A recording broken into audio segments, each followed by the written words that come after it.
Šodien Valmierā koncertēs vīru koris Turikanto no Francijas. Koncerts notiks Svētā Sīmaņa baznīcā pulksten 18. Vai atliedosies arī Valmieras vīru koris Sīmaņa diriģente Irēna Zelča. Koris ar koncertu programmām paguvis apceļot deviņiem Francijas reģionus, bagātinot Elzasas reģiona galvaspilsētas Strasbūras kultūru, bet koncertēs arī Vācijā, Maltā un Itālijā.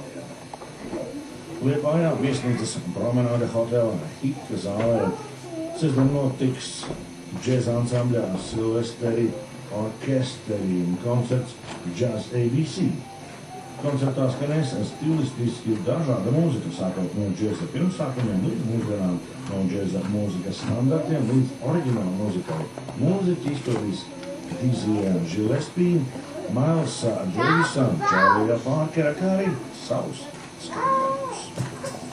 Latvijas Rādio 2 laika ziņas.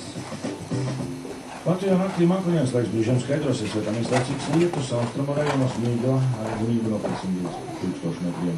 Ziemeļa un vējš ar 2 līdz 7 metru sekundē.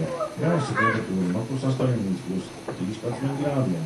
Dienā lielākoties mākoņiens laiks, palaikam lietus, vietām pērkona negaiss, ziemeļa rietumu vējš ar 3 līdz 7 metru sekundē. Gaisa temperatūra no +14 līdz +18 grādiem. Latvijas Rādio 2 studijā Gudo.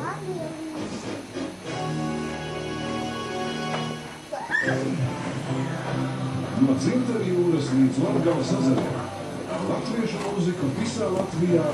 Latvijas Rādio 2.